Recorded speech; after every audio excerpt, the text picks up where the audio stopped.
नमस्कार, मैं नंदन। आप देख रहे हैं एक न्यूज़ 24। देखिए, बिहार की राजधानी पटना में हम उपस्थित हैं और अगर बिहार की बात करें तो धर्म और जाति विशेष टिप्पणियां यहां पर सुनने को अक्सर हमें मिल जाती है। किसी भी, चाहे भाजपा नेता की बात करें, राजद नेता की बात करें या फिर जेडीयू कोटे से कोई नेता हो, यहाँ पर अक्सर बिहार में हमें जाति और धर्म के नाम पर बयान सुनने को मिलते हैं। जी हाँ, आप इस बात से वाकिफ़ होंगे ही कि जातिवाद राजनीति सबसे ज़्यादा अगर हिंदुस्तान में कहीं होती है तो बिहार में ही होती है। उसी संदर्भ में आपको बता देते हैं कि आज की ही बात है कि सीतामढ़ी के नवनिर्वाचित सांसद, जेडीयू कोटे से सांसद देवेश चंद्र ठाकुर का बयान आता है कि हम मुसलमान और यादव के लिए काम नहीं करेंगे। कहने का अर्थ यह है कि जो बिहार में लगातार जाति और धर्म को लेकर टिप्पणियां की जाती है, वहीं पर सीतामढ़ी के नवनिर्वाचित सांसद, जेडीयू कोटे से जो सांसद है देवेश चंद्र ठाकुर, उनका बयान आता है कि हम मुसलमान और यादव के लिए काम नहीं करेंगे। बेशक मुसलमान भाई, यादव भाई, आप आइए और चाय नाश्ता करिए हमारे घर पे, लेकिन आपके लिए हम काम नहीं करेंगे। आपको बता देते हैं कि देवेश चंद्र ठाकुर ने यह भी कहा है कि पिछले 20-22 सालों से मैं राजनीति में हूँ, लेकिन जितना मैंने मुसलमान और यादवों के लिए काम किया है उतना और किसी ने नहीं किया है। लेकिन अब कुछ ऐसी बातें आ चुकी है, जिस तरीके से मुझे डिमोरलाइज़ किया गया था, मुझे निगलेक्ट किया गया था, अब मैं मुसलमान और यादवों के लिए काम नहीं करूँगा। देवेश चंद्र ठाकुर ने यह भी कहा कि अगर लोग तीर में, यानी कि जेडीयू का जो साइन है, जो सिंबल है, उस तीर में नरेंद्र मोदी का फोटो देखकर वोट देते हैं तो मैं अभी लालटेन को लालू यादव से जोड़कर क्यों ना देखूं। और उन्होंने ये भी कहा है कि मुसलमान और यादव की हम बहुत इज्जत करते हैं, मुसलमान यादव हमारे घर पे आएँ, चाय नाश्ता करें, लेकिन उनके लिए काम होगा, इस बात को वो अपने दिमाग में ना बिठा कर चले, क्योंकि अब मुसलमान और यादव के लिए मैं काम नहीं करूंगा।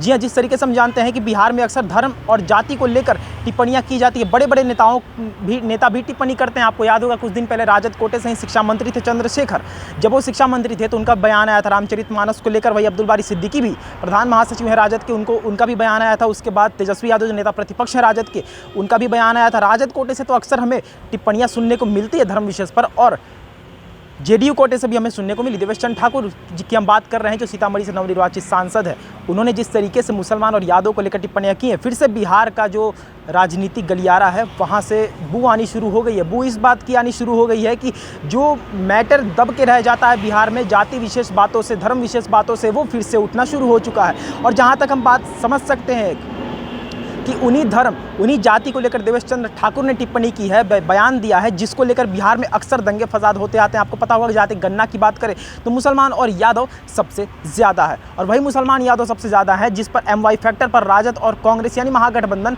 चलती है। देश के बाहर भी अगर हम जाएँ तो सपा, अगर समाजवादी पार्टी की भी हम बात करें, अगर हम राज्य से बाहर जाते हैं तो समाजवादी पार्टी की बात करें तो समाजवादी पार्टी भी MY समीकरण की ही पार्टी मानी जाती है। लेकिन हम इस वक्त बिहार में है तो बिहार की बात करें तो ज़्यादा बेहतर होगा।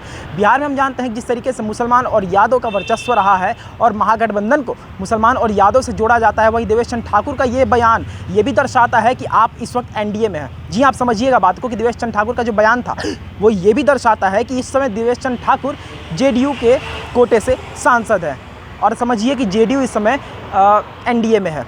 तो NDA का MY समीकरण से किस हद तक 36 का आंकड़ा है वो आपको बताने की और हमको समझाने की ज़रूरत नहीं। आप बेशक जानते हैं कि मुसलमान और यादव से उतना ज़्यादा NDA का नहीं पड़ता है। तो क्या ये कारण हो सकता है कि देवेश चंद्र ठाकुर ने मुसलमान और यादव के लिए टिप्पणी की है? विधानसभा का भी चुनाव नज़दीक है, 1 से 1.5 साल के अंदर विधानसभा चुनाव बिहार में होने वाला है, लेकिन जिस तरीके से सीतामढ़ी के नवनिर्वाचित सांसद जेडीयू कोटे से जो देवेश चंद्र ठाकुर है, उन्होंने जो मुसलमान और यादव को लेकर बयान दिया है, वो कितना हद तक नुकसान कर सकता है जेडीयू और NDA को, ये आने वाला वक्त ही बताएगा।